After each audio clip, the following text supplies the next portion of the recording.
Bar graph, histogram and frequency polygon. देखिए bar graph क्या होता है, इसे हम कॉलम ग्राफ भी कहते हैं।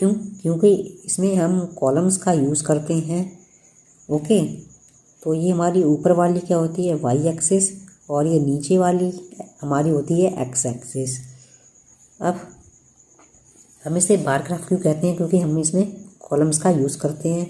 और ध्यान रखिए, जब हम बार ग्राफ बनाते हैं में 1 यूनिट का इसमें गैप लेना होता है। जैसे कि आप देख सकते हैं इसमें मैंने थोड़ा सा गैप लिया है, तो ये हमारा क्या है, इसमें गैप लेंगे तो हमारा क्या होता है, बार ग्राफ। और हम अगर गैप ना लेते और इसे ऐसे रखते तो हमारा क्या होता है, हिस्टोग्राम होता है। ओके, ये हमारा डिफरेंस होता है बार ग्राफ और हिस्टोग्राम में।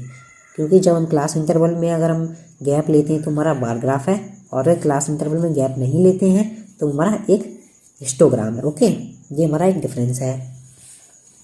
अब देखिए, जो हमारी height of a bar represent the frequency of corresponding observation. मतलब कि मान लीजिए हमारे पास ये एक आप कॉलम देख रहे हैं, ये उसकी जितनी हाइट होगी वो उतना दिखाएगा कि कोई चीज़ कितने बार रिपीट हो रही है। उसे हम कहते हैं क्या, उसकी हाइट दिखा देगा उसे क्या, अगर देखिए जितनी उसकी हाइट होगी वो से उतना बताएगा कि वो कोई चीज़ कितनी बार रिपीट होती है। ओके, अब देखिए जो ग्राफ पेपर होता है वो क्या होता है, एक कलेक्शन होता है किसका, स्क्वायर्स का।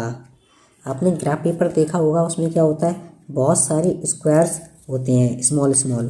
तो वो क्या है, हमारा एक ग्राफ पेपर कहलाता है। 1 सेंटीमीटर स्क्वायर हमारा क्या यूज़ होता है, 1 स्क्वायर।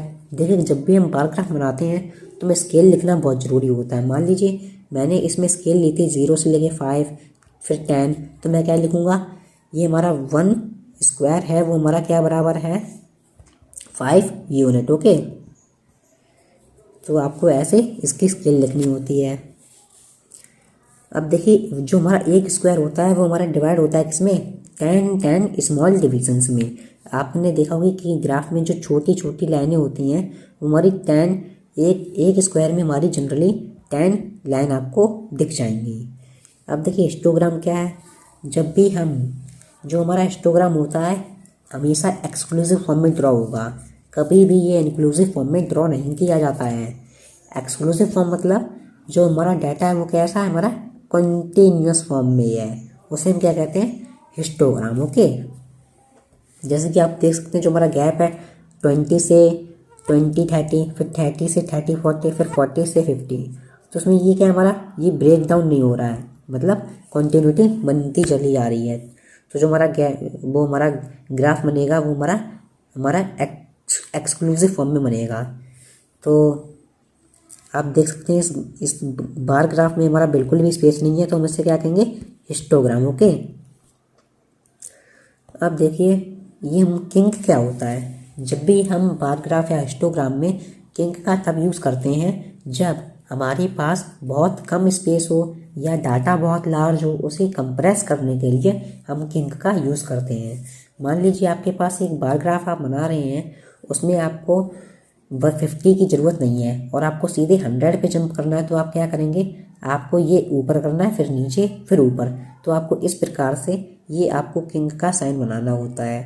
ओके, अब देखिए फ्रिक्वेंसीज पॉलीगॉन क्या है, इसे ड्रॉ करने के लिए हमें हिस्टोग्राम पहले बनाना पड़ेगा, और फिर हिस्टोग्राम बनाने के बाद जो भी आप देखिए, जैसे कि हमने इस स्लाइड में हिस्टोग्राम बना रखा है, इसके जो भी अब जो टॉप वाला पॉइंट है, ये जो पीक पर पॉइंट है उसे आपको पहले पॉइंट कर लेना है, और फिर उससे क्या करना है, ये हमारा बेस से इसलिए सटा देना है, फिर इससे अब आपको पॉइंट को ज्वाइन करते चले जाना है। तो जिससे क्या होगा, ये हमारा फ्रिक्वेंसी पॉलीगॉन इस तरह बन जाएगा। तो फ्रिक्वेंसी पॉलीगॉन कुछ नहीं है, हम इसमें सिर्फ और सिर्फ जो पॉइंट्स होते हैं उसे ज्वाइन करते चले जाते हैं, जिसे नीचे से लेके ऊपर तक। ओके, हाँ।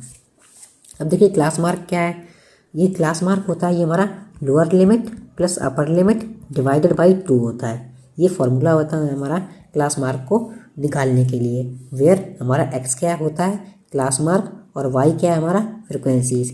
जब भी हम फ्रिक्वेंसी पॉलीगॉन ड्रॉ करें तो हमें एक्स वाई का ध्यान रखना है कि एक्स वाली वैल्यू कौन सी है और वाई वाली वैल्यू कौन सी है। जब आप क्वेश्चन करेंगे तो आपको और चीज़ें समझ में आएगा। सो थैंक्स फॉर वॉचिंग, यही हमारा ये लेक्चर एंड होता है। Thank you.